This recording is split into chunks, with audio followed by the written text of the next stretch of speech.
Okay, so this video is to go over our ionic compound names and formulas. And we're going to start by working on how to write formulas from names. And there's actually a couple different types of ionic compounds, so we're going to go through each type of formula that we're going to be writing, and then we'll talk about names and how to write the names of each of those types of ionic compounds as well. So we are starting on page 6, kind of in the middle, where you see these binary ionic formula steps, named a formula, already written down for you.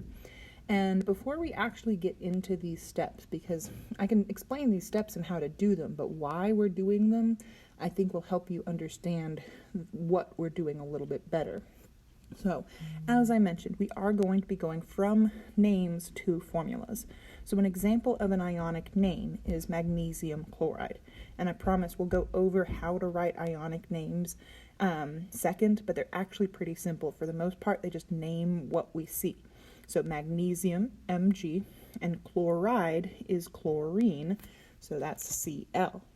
And we are going to need to remember that these are ionic compounds, so these are going to have charges on these Mg's and Cl's when they come together. So if we visualize those charges, magnesium always has a +2 charge because it's in the second column, and I'll remind you of these charges in a little bit. Chlorine has a -1 charge always, all the time. And so if we just put one magnesium and one chlorine together, what we would get is MgCl, and that would actually still have a +1 charge because our -1 and our +2 aren't going to completely cancel each other out. And so if these start to exchange electrons, and remember, ionic compounds transfer electrons, it's how we get our atoms to have these charges. If we just had one Mg and one Cl get together, then they're still going to have a positive charge. And positive charges attract negative charges. And even though I'm just showing and visualizing one of each of these here, when a reaction happens, when these ions form a compound, there's going to be millions of them at a time. Even with just itty-bitty little bits of each magnesium and chlorine together, there's going to be millions of these floating around when this reaction is happening. So if I still have a positive charge on this group of Mg with Cl, then that positive charge is going to attract another negative charge. So kind of envision another Cl minus coming along and getting attached to this. The way we'd show that in a formula is by calling it MgCl2. We needed 2 chlorines here. And now that I have 2 -1 charges here with this +2, these are going to add up to 0. So this compound, once it has 0 charge, isn't going to have a charge, so it's not going to attract any more plus or minus charged ions. So this is our final formula for magnesium chloride, MgCl2. And this is all going to come back to the idea that the total charge for any ionic compound is always going to be 0. That's when it's going to stop adding on pieces, adding on ions, is when it's done and all of the charges have canceled out. It's going to stop attracting pieces once the total charge is 0. So that's the big idea here with this unit. And these steps that we have here already written down for us is kind of a shortcut for us getting a formula that will have a 0 total charge without us having to sit here like we did already and be like, oh, well, these don't cancel, so I guess I'm going to need another one of these. Because depending on the charges, we could go back and forth and it could take a while. Oh, I need one of these, now I need one of those, now I need one of these, now I need one of those. And guess and check is not the best strategy. So we have a simpler way to approach these types of problems that are going to get us this final formula a lot quicker and easier. And the process is called cross, drop, reduce.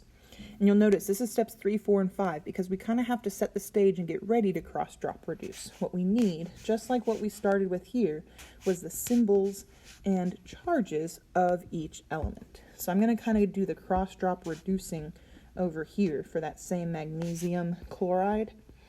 So I find my symbols and my charges. Mg is +2, Cl is a -1. And then we're going to cross the charges over and down onto the other element at the bottom, and that makes this cross, this kind of X here. I know a lot of you are like, oh, it's just switching elements, but it's switching elements and coming down. If we were just switching elements, charges, then switching and staying up top doesn't make a cross.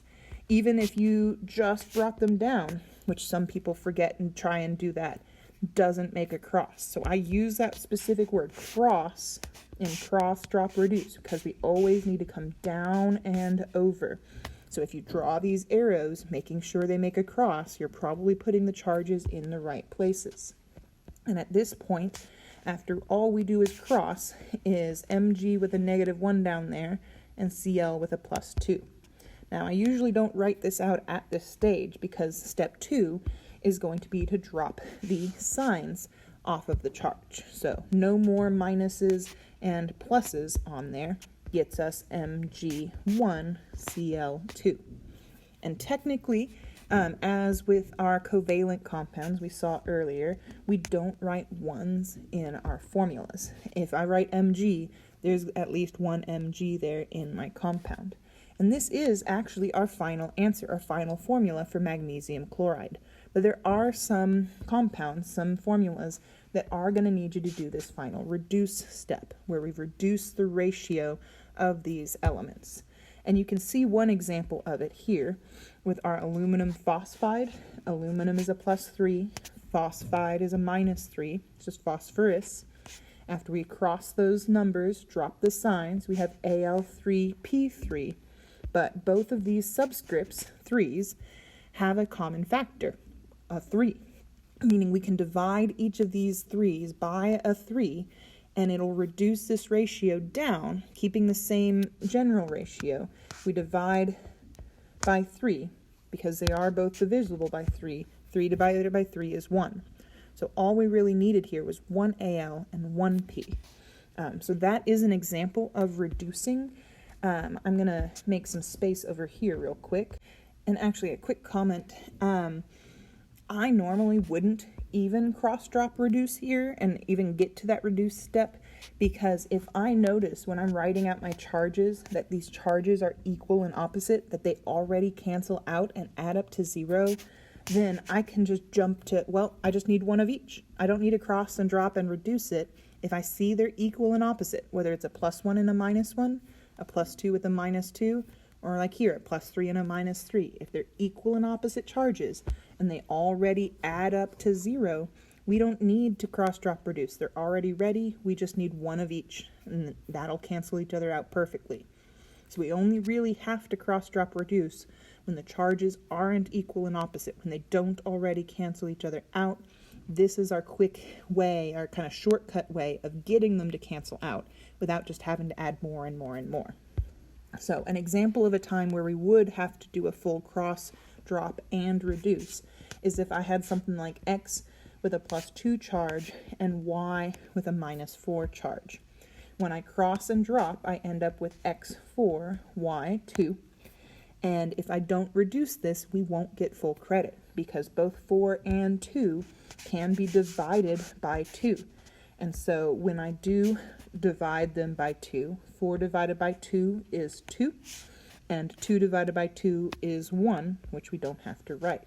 So reducing just means divide each of the numbers by some common factor, by some number that both of them can be divided by, in order to get a smaller ratio for our element, so it just barely cancels out.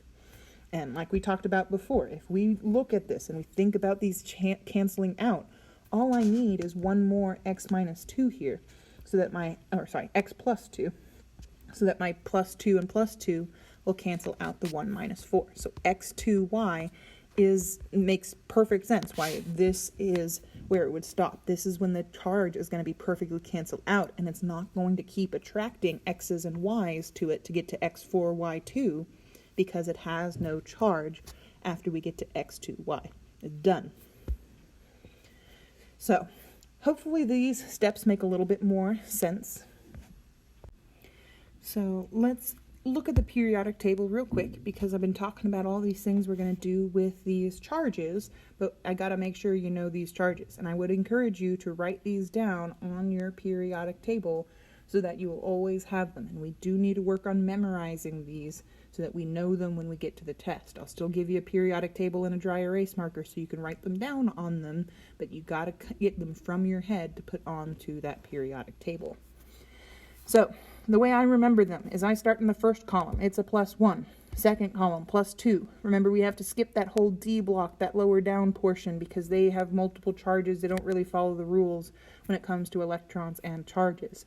So the next column that we know the charge of is boron's column. It's a +3. And notice here, I know my arrows cover up the element symbols and names, so definitely don't draw these arrows on yours, but I included them here because the first two columns, that charge applies to every element from the very top to the very bottom of a periodic table. But over here on the P block side of things, the charges that we're writing and remembering only go down as far as that staircase. The elements underneath that staircase are what we call transition metals, and they can have multiple charges. So the +3 is here. It technically only applies to boron.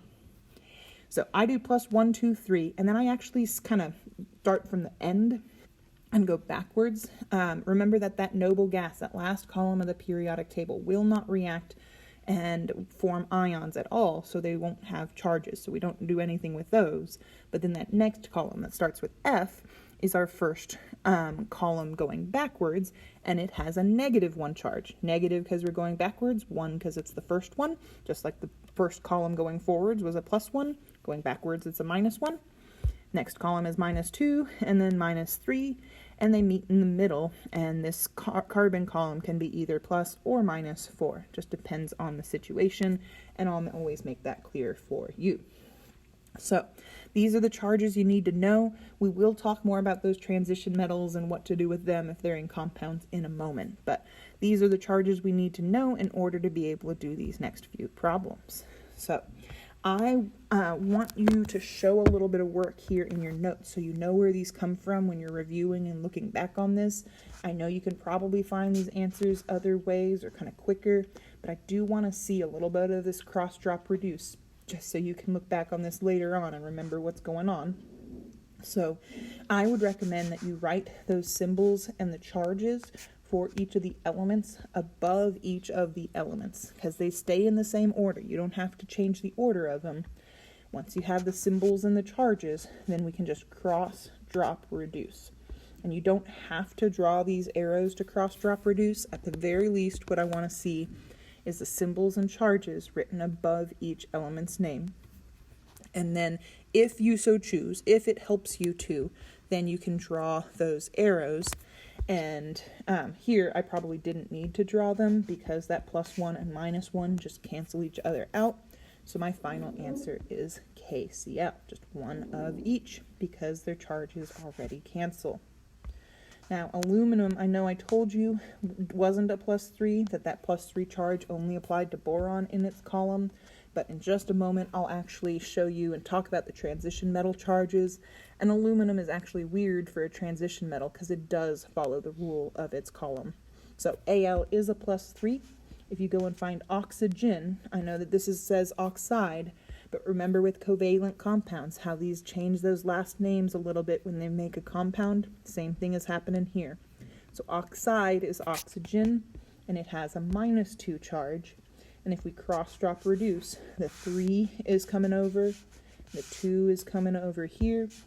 And when we put that together and make sure you drop those plus and minus signs, we have Al2O3. Next one we have lithium sulfide. So lithium is Li, sulfide is S. First column with our lithium means it's a +1. Sulfur is in oxygen's column, so it has a -2 charge. Crossing, dropping, and reducing, just mentally, I'm going to mentally kind of visualize these arrows to move my charges and drop those signs. I'm going to need 2 Li's and 1 S, and we don't write the ones. So Li2S is all that we need here. With this next one, calcium is in the second column, so it's a +2. Oxide we've already seen, and so -2.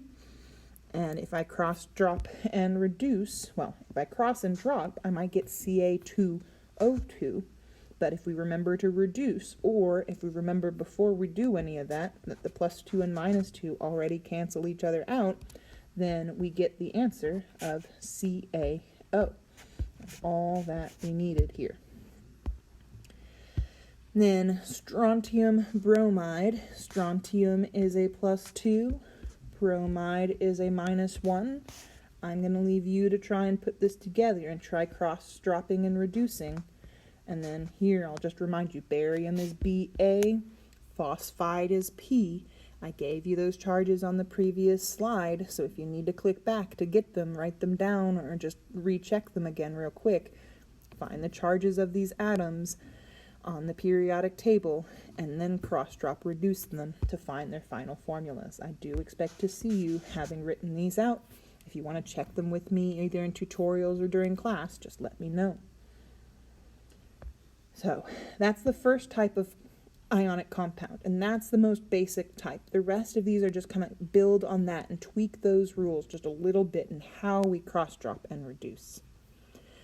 So continuing on, those transition metals we skipped over and didn't work with yet. It's because there's something special about their names when we are using them to write formulas. Because these transition metals can have more than one charge, it means that we have to tell you what charge it's going to have. So sometimes people get intimidated and scared when they see these names. They're like, oh my gosh, what do I do? It's that scary Roman numeral thing. But let me give you an example. Something like gold 2 chloride. If you start trying to write these symbols and charges, you're going to find gold is Au, chloride is Cl, chloride is a halogen, so it has a -1 charge, and then you're sitting there staring at the periodic table going, well, but how do I write it? Like, how do I write this name? And you couldn't, you couldn't write it at all if I didn't have that Roman numeral in it. If we just called it gold chloride, good luck guessing what that charge is and getting it right and figuring it out, because the periodic table won't help us find the charge of those transition metals. But that's exactly why the Roman numerals are there in the name. When you're getting lost and you're confused and you don't know what gold's charge is, it's waiting for you right there. If this is a Roman numeral 2, which it is, then that's trying to tell us gold has a +2 charge, which means when we cross-drop reduce, we'll end up with the formula AuCl2. It's just the same crossing, dropping, and reducing. The only difference is that we have to look in the middle at the Roman numeral to get that charge of that metal. And we'll talk about how to find that Roman numeral when we're writing names a little bit later. For right now, all we need to do is use it, cross-drop reduce, just like normal, in order to find our formula. So, before we go into examples, which I know you're probably already looking at and trying because they're really not that bad, I do want to talk about 3 elements that are technically in this transition metal area. So they're in between this staircase and that second column. All of these are transition metals, and the rule for them is that they have multiple charges. We don't know what the rule for their charges are, except for 3. There are 3 exceptions, and the first one we've already talked about. It's aluminum, and it's weird because it does follow the boron rule, that +3 rule. So it's the only one in that column. Gallium, indium, thallium, not going to be a +3 necessarily. They could be other charges too, but aluminum always will be a +3. And then we kind of stair-step down to the left. Zinc is a +2 and silver is a +1. So I remember the 3 that have a set charge because I know they step down like stair steps and their charges go down by 1 each time. So when I'm memorizing my charges, I remember +1, 2, 3, -1, 2, 3, and then this 3, 2, 1 here. Those are the charges you need to know and be able to come up with if I give you elements with them. Everything else on the periodic table, if it has a charge, I'm going to have to tell you what that charge is. And I'll do that with the Roman numeral. It actually might not be too bad of an idea to write down the most common Roman numerals. I know that most of them are easy, like I, or 1 is 1. 2 lines, 2 I's is 2. 3 is 3. But then 4 is a little bit weird. And in order to understand 4, you have to remember that a V is used to represent 5. So what they use for 4 is IV, meaning to them, perfect sense in Roman times, I'm sure, 1 before 5, IV, 1V, or 1-5. So weird to us, normal for them. And then 6 is about as far as we need to go. And I know I can squeeze it in here. That's just VI. 1 after 5 is 6. And I'm most of the time going to put the bars at the top and the bottom just to make it very clear that these are Roman numerals and not just letters. But they are just as correct without those bars at the top and the bottom. So write these down if you don't already know them, especially if it's like this 4, 5, and 6 numbers, because those can happen with our transition metals. As weird as it is to think of a +6 charge, it does and can happen. So now let's go ahead and look at those example problems. This tells us copper 1 bromide, same process as before. Find our symbol, find their charges, and here copper 1 bromide tells us that this is a +1 charge. And just like always, if these charges are equal and opposite, I don't even need to cross drop reduce. We can just shove one of each together, and that is my formula. With this next one, tin is a kind of a weird one. Tin is SN as a symbol, and tin 3 bromide means that tin has a +3 charge. It's still getting with that same bromine with that same -1 charge. So once we cross drop reduce, then we get SnBr3. I'm going to kind of step away from actually drawing my crossing, dropping, and reducing the arrows here, circling it and moving it, and crossing it out, because I think the more that you do this, the more you're going to get used to that pattern and how they're crossing, dropping, and reducing. And you don't necessarily need to show all of that work in order to get full credit. So I'm kind of showing the minimum now, but if you need to draw those arrows to see and remember how they're moving, then do it. There's nothing wrong with that. Just it might help to see it and be more visual. So next, let's talk about copper 2 fluoride. We saw copper before and it wasn't a +2 charge, but here it is. So first real example of a transition metal having more than one different charge. And after I find these symbols and charges, when we cross drop reduce, we just end up with CuF2. Now, aluminum bromide, you might be saying, what, but where's my Roman numeral? It's not here. How am I supposed to find out what aluminum's charge is? Well, the same way that we found our charges before we had Roman numerals, based on its position in the periodic table. If they didn't give you a Roman numeral, you should be able to find its charge without it. So, if we look at the charges, it's in that +3 column, and luckily it is a +3 charge.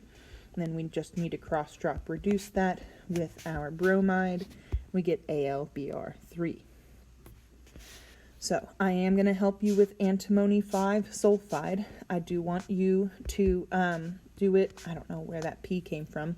Antimony is a weird one. It is Sb, and that is a V, which means it has a +5 charge.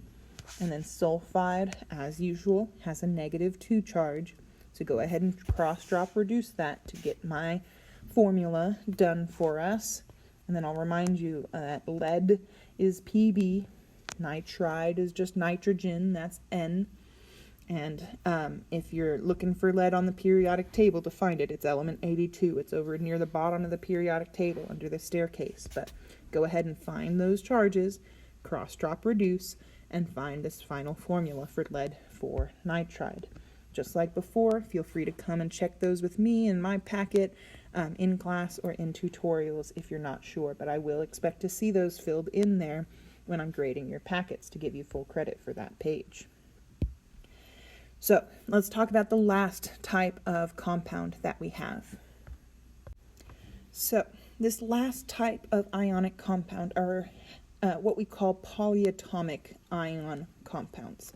So polyatomic ions, as the name suggests, poly means many, and polyatomic means many atoms in these ions we're going to be working with. These are groups of atoms, like what the PO4 that you see here. These are 5 separate atoms, all connected, sharing electrons, and overall it has a -3 charge as a single ion group. So that PO4 is a group of atoms that have a single charge, and so they go and move around as a single ion, even though it's made up of multiple atoms. And these are special groups, and there's nothing that you need to memorize. These are all found on the back of our periodic table.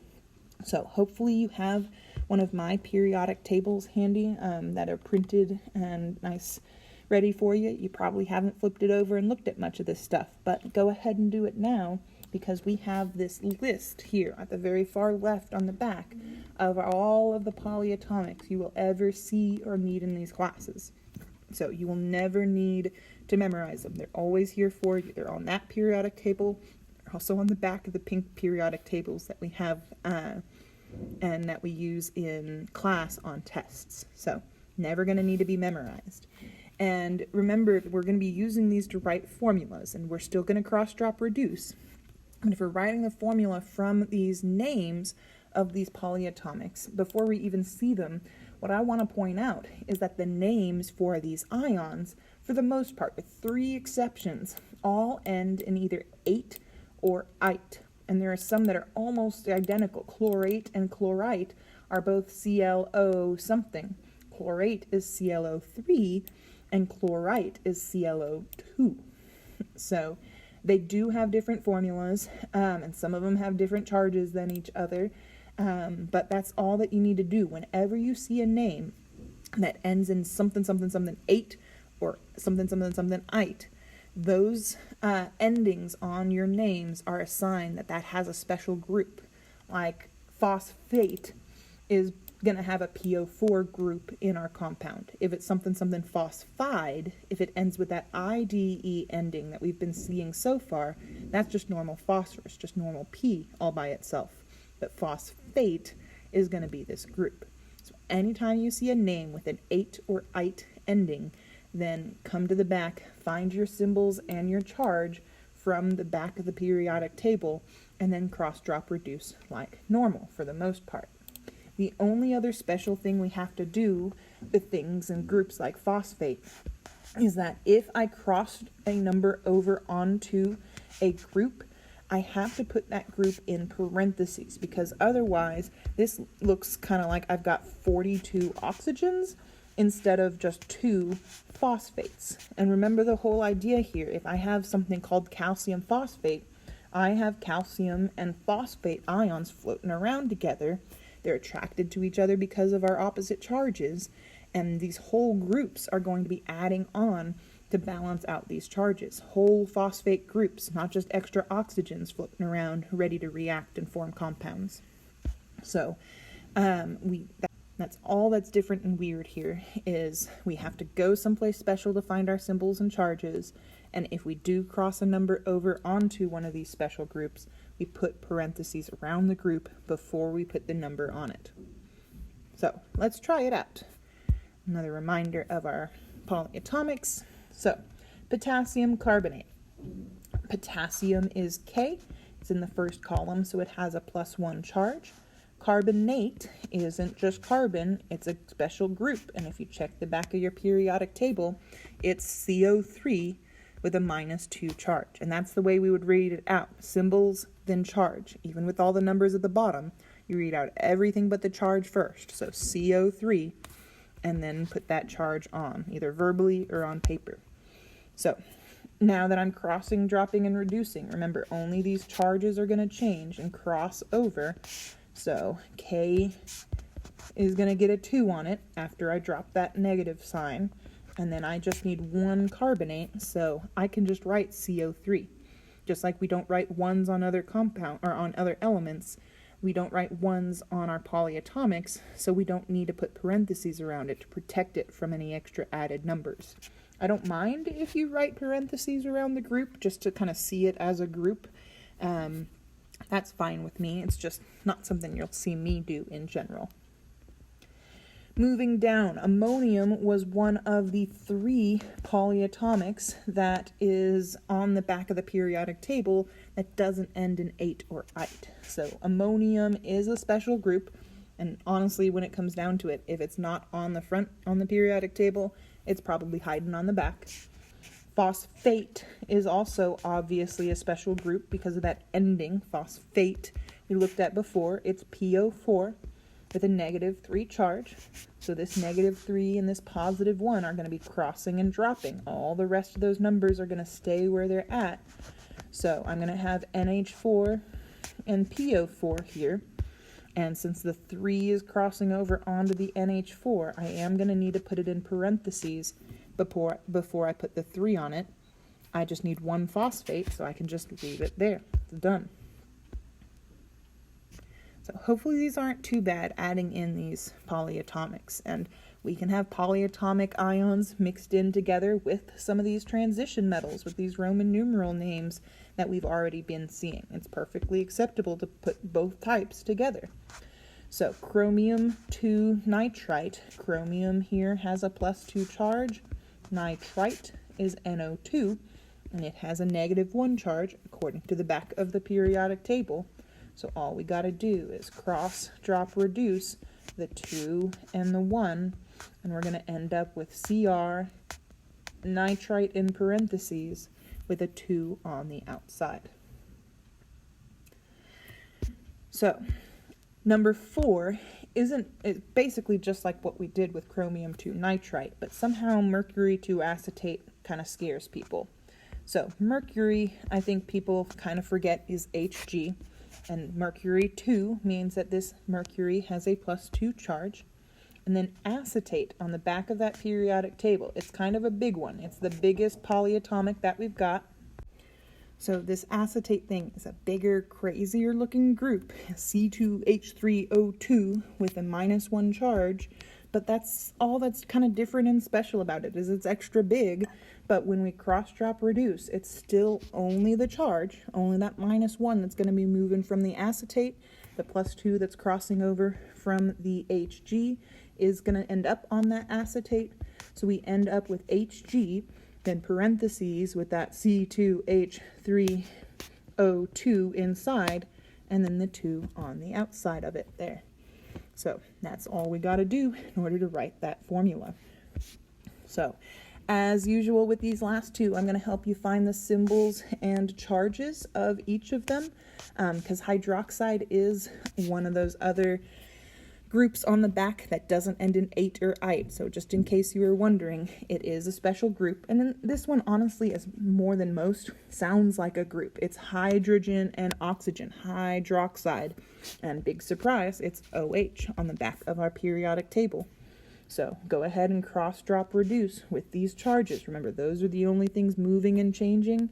If I need to put a number on a group, we put the group in parentheses before we put the number on it. And that'll get us our final formula. And then antimony is a weird one. It's Sb. And then hydroxide is still OH. Find their charges, cross, drop, reduce to find these last two formulas. Check them with me when you're done.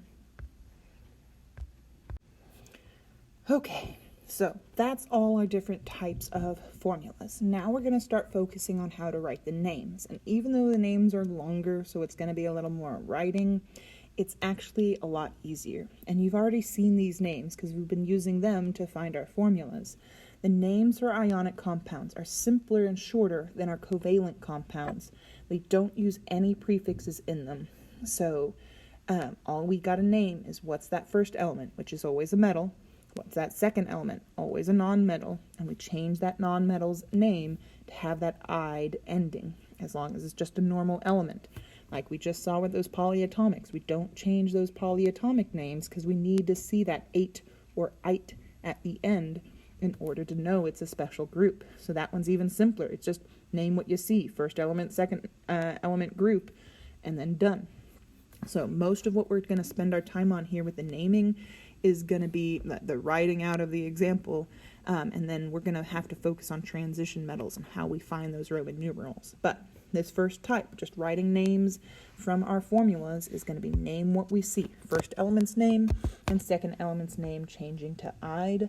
And before we get started, let's go ahead and change the second example. There's some kind of typo going on there. I want you to do SRBR2's name not Na2O2, because technically Na2O2 doesn't exist. If sodium and oxygen get together, like we just said, there's only one correct combination when they get together, and because sodium is a +1 with oxygen's -2, that should be Na2O, not Na2O2. So, just updating that there.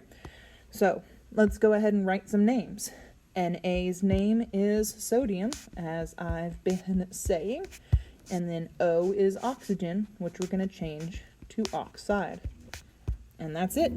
No prefixes. Turn your prefix part of your brain off. We just name what we see. So, what is Sr? Hopefully you know that is strontium. That is one of the elements we need to be studying for our element quizzes. And then that Br2 just turns into bromide. Not dibromide, because we don't use prefixes. Just bromine to bromide. Mgs is going to be magnesium for Mg. And then sulfur, which is S, is going to change into sulfide. So, magnesium sulfide. Then go ahead and do ALN on your own. Just name what you see. Remember to change that second element's name to have that "ide" ending. And that's all that there really is to it for the most part. Transition metals, we are going to have to find that Roman numeral that goes in the middle. So I kind of want to give you... So here, with our transition metals, the names, the normal name, kind of that we've been writing with the simplest ionic compound types, is going to be the same name we're writing here. The only difference is we need to figure out what Roman numeral to put in the middle of that name to tell us what charge that transition metal has. So let's go ahead and start with something like CuCl2. If I were writing its name without any kind of Roman numeral in the middle of it, that would be copper chloride. And so if I recognize, as I'm looking at the periodic table, just to double check my element names, I'll notice that copper is in the middle. It's a transition metal, so it is going to need a Roman numeral. And don't let that throw you off. As soon as you realize that it's there, that you're going to need to do something extra, a lot of people shut down. They're like, I don't know how to find this Roman numeral. I give up. I'm just going to leave it blank. But you can get 2 out of your 4 points, or actually maybe even 3 out of your 4 points. I'll double check the points with my other chemistry teachers just for writing this, copper chloride. And you can probably guess a Roman numeral and you might end up getting it right. Any guesses as to what number might end up going in here? Just think it to yourself. When it comes down to it, the way we can be confident in finding that charge of our transition metal is by looking at our subscripts. Here we had a 1. It was an invisible 1, but it is still 1 copper there and 2 chlorines. And these numbers got down here because we crossed them down there from the charges that they started off as. So copper had to have been a +2 for this 2 to have crossed down and over onto the Cl. And chlorine has to be a -1, which it is, because that was just 1 copper left over with it. So this is copper 2 chloride, and we can find that number from the chlorine's subscript by uncrossing it there. And this is going to work for most of our transition metals, just uncrossing the subscripts in order to get the charge that we need to put in the Roman numeral space. But it doesn't always work. It's not quite always that simple. And the way you know whether it's that simple or not is by not just uncrossing the one subscript that you know is going to come back onto the metal. You have to uncross both. Because if I uncrossed this 1 and chlorine wasn't a -1, if it wasn't, then that means copper also isn't a +2. But because chlorine is a -1, then that means copper is the +2 that it seems from that subscript. So you always need to check. And an example where it doesn't work is something like PBS. There's just one of each of these, and so if we uncrossed those subscripts, then it would just end up looking like I have a +1 and a -1. But sulfur is not a -1 charge, it's a -2 charge, which is twice as big as the charge we were expecting. So guess what's going to be true about lead's charge? It's going to be twice as big as what those subscripts were making me expect. So this lead is actually a +2 charge. So that's kind of one way of doing it, is uncross it still, but if the nonmetal's charge doesn't match, then multiply it by something to make it match. The other way to think of this is kind of with that balancing idea that we used before. If we know that the charges have to be balanced, that the charges have to add up to 0 for all ionic compounds, including something like PBS, in that formula, PBS, I have just one PB and one S. Well, if I start by figuring out and checking what sulfur's charge is, it's a -2, and it's always a -2. There's no question about that. Then what does lead's charge have to be to cancel out that -2 charge? Well, that's pretty simple. It has to be a +2. It's the only thing that cancels out -2. And so either way we look at this, we get that lead here in PBS is lead 2 sulfide. So it can get a little bit complicated, but most of the time you can just uncross those subscripts to find that transition metal Roman numeral. So let's start by finding all of these base names first, and then we can just focus on finding the Roman numerals that go in the middle. FeF3, if this wasn't a transition metal, would just be iron fluoride. This next one, MnS, would be manganese sulfide. And then 3 and 4 are both some form of lead oxide. It's just because they have different formulas, these leads are probably going to have a different Roman numeral, a different charge, to get these different formulas. So if we go back and we look at our FeF3, if we try uncrossing, there's a 1 and a 3 here, Fe is going to be a +3 charge if F is a -1. Is F a -1? Yes, it is, which means this is iron 3 fluoride. If we uncross these two 1s that we have here, then this looks like Mn is a +1 as long as sulfur is a -1. But it's not. Sulfur is not a -1, it's a -2. So if this is going to be twice as big as the subscripts make it look, then Mn is also going to be twice as big as those subscripts make it look. So this is manganese 2 sulfide. Or another way of looking at that, if I just have one Mn and one S, just like with our PBS example, we know sulfur is a -2. The only thing Mn can be that would cancel out that -2 charge is a +2 charge. Here, let's go ahead and do it kind of the balancing way. I have one PB and this first one just has one PB and one O. So if we start by finding the charge of oxygen, it's a -2.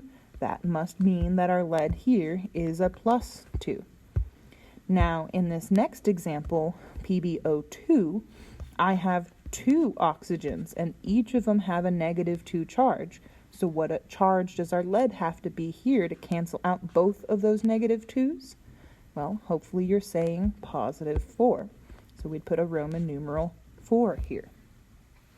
So finding the Roman numerals is probably the only hard part about this, other than remembering all the little details of how to cross-drop reduce and that we don't need prefixes. Finding the Roman numeral can be difficult, but when in doubt, guess something, or at least write the name without the Roman numeral. Just leave a space for it. If you never figure out what it is, then at least you're going to get most of your points. Looks like my computer was ready to be done, but we got one last chunk of notes, and this is writing the names of our polyatomic ionic compounds. And as your notes say here, we don't change those names. On most of our ionic compounds, we're changing that second element, that second ion's name, to have that "ide" ending, but we can't change the name of these polyatomics. We need to see that "ate" or "ite" ending, or "ium," whatever it happens to be. We need to see it there in order to be able to know it's a special group and where to go and look for it. So we are just going to name what we see, and most of these are going to be even simpler because we're not having to change anything. We're just naming what we see. The complicated part comes with recognizing when we have to look at the back of the periodic table to find that special group's name. And so remember, polyatomic means many atoms. If I have 3 or more different elements, if I just had Cu3n, this is just Cu and N. Even though there's 3 coppers here, it's still just 2 different elements. That isn't going to have a special group's name. But if I see 3 separate elements, even if there's no parentheses, then that is going to involve a special group with a special name, because our names are still just 2 names, first name and last name. So if I have 3 or more elements, there's got to be more than one element together that share a name, that have a special name for that group of elements. And it's easier to find that special group when there are parentheses there in the formulas, but even when there's not parentheses, you should be able to check that list because they're all listed out for you. You don't have to memorize them.